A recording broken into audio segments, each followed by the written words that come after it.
কেন আপনি ও দোকানে বসে আড্ডা পিটা মানুষের বদনাম করেন? আপনি কি বুঝেন?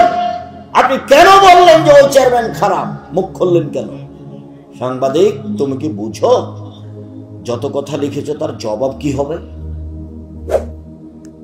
এই ছেলে, তোমাকে বলি, তোমার বন্ধু সাংবাদিক, শুনে যাও, তাকে বলে দিও, এদিকে দেখো, রাসূল সাল্লাল্লাহু আলাইহি ওয়াসাল্লাম বলেছেন, মান সাতারা মুসলিমান সাতারাহুল্লাহ ফিদ দুনিয়াল আখিরা।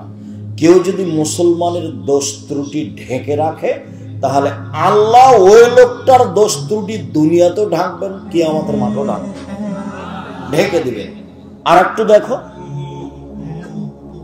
যে কারো বদনাম করবে না, পেপার পত্রিকায় কারো কথা লিখবে না, মুখ খুলবে না কারো ব্যাপারে, তাকে আল্লাহ বিচারের মাঠে নিয়ে আসবেন, নিয়ে এসে অন্য থেকে বাহু দিয়ে ঢেকে দেবেন, কেউ যেন দেখতে না পায়। নিজে আল্লাহ নিয়ে তার খাতাটাকে দেখাবেন, দেখো তো এই পাপ তুমি চিনতে পারো, দেখো তো এগুলো পাপ চিনতে পারো, জি এগুলো আমারই পাপ।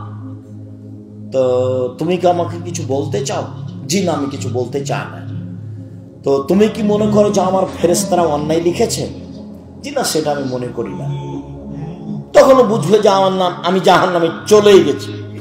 তখন আল্লাহ বলবেন, দেখো তোমার একটা স্বভাব ছিল, খাসলত ছিল মানুষের দোষ ত্রুটি ঢেকে রাখা। তুমি যদি মানুষের দোষ ত্রুটি গোপন রাখতে পারো, আমি আল্লাহ তোমার দোষ ত্রুটি গোপন রাখতে পারি না।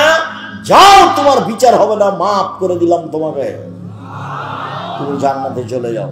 গুণ কি গুণ বলেন তো, কি গুণ?